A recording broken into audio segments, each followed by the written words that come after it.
Oh, toy soldiers. Sniper tower. They'll never know what hit them. Okay, not the umbrella guy. Okay, looks like we got some innocent bystanders. Pay the price! What the heck? Howdy folks, and welcome to Bin Farm Gaming. And this is our review of Toy Soldiers HD! I'd like to thank the publisher for providing me a review copy of the game prior to its release. It was developed by Eden Industries, Outer Haven Games, and Signal Studios, and it was published by Accelerate Games. The game was remastered and re-released on the Xbox One platform on October 21st for the price of $29.99. Alert! Alert! All combat soldiers report to the trenches. I repeat, all combat soldiers report to the trenches. It's time for another Toy Soldier game. Oh, here comes another Toy Soldier game, which isn't the worst idea in the world. I really think it's a great premise for a video game. As growing up, I spent countless hours as an adolescent playing with action figures, plastic army men, and a variety of toy vehicles to transport them across my parents' living room, my backyard, anywhere I could find a place to build a base camp and defend it against enemy forces.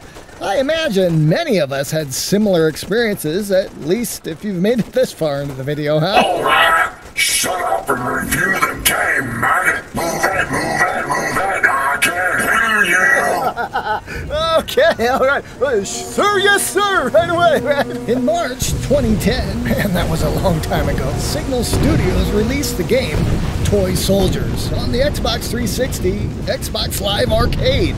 The game was a fairly revolutionary idea at the time, allowing the player to not only design an offensive and defensive forces in World War I trench warfare scenarios, the game went on to allow players to jump in and control Allied forces as they engaged in the combat. The original game was so successful they went on to make Toy Soldiers 2, Finest Hour, Toy Soldiers Cold War, and later in 2015, Toy Soldiers War Chest on the Xbox One, to mixed reviews.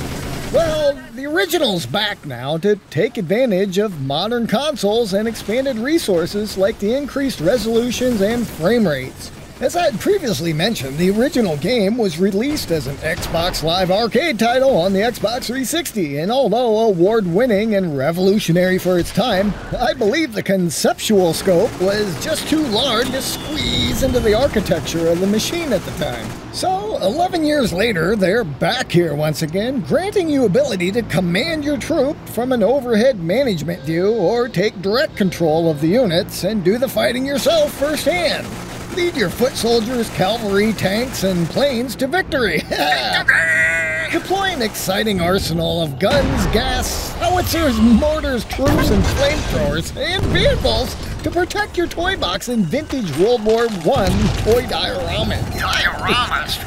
Who is this kid? The publisher goes on to say that Toy Soldiers is a multi-genre action strategy game in which players command antique World War I toy soldiers battling for control in trench-filled warfares of Europe. The original classic has been overhauled and upgraded with new content, skins, gameplay, expanded game modes, improved controls, and graphical updates. They've also included all the original DLC with a few new levels just to justify the 30 shells for your asking price. The single-player campaign eases you into the gameplay, but shortly thereafter challenges you to rethink your strategies and predictable vulnerabilities across multiple maps of avenues of approach. Be a combat strategist or take the fight into your own hands as you jump between your forces to ensure precision attacks are executed to your exact vision. This part of the game is really fun, and it's easy to lose track of the battlefield, concentrating in specific areas.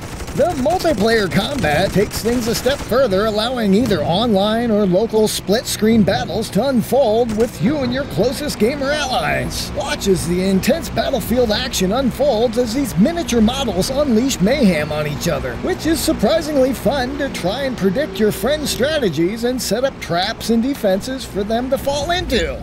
Harder difficulty levels are unlocked as you conquer each map. Oh, conquer. And if you finish the campaign, they even further expand your replay value by including a new survival mode for those hardened military strategists. In the end, the game is still a remaster of an Xbox 360 game, and every now and again you're reminded of just how old the base code and engine really is. You okay there, old man? If you played a ton of the original game, this one may be less impressive to you. As for us here on the farm, we enjoyed the ride back to the trenches into this remaster, leaving it with 4 beans out of 5. Yep, well, that wraps up that review right there. Here's some notes I took.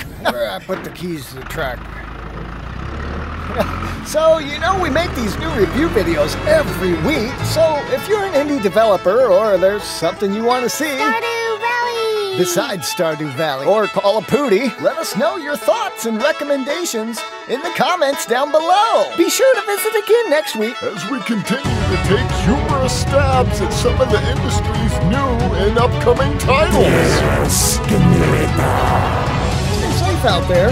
We'll see you next time on The Farm.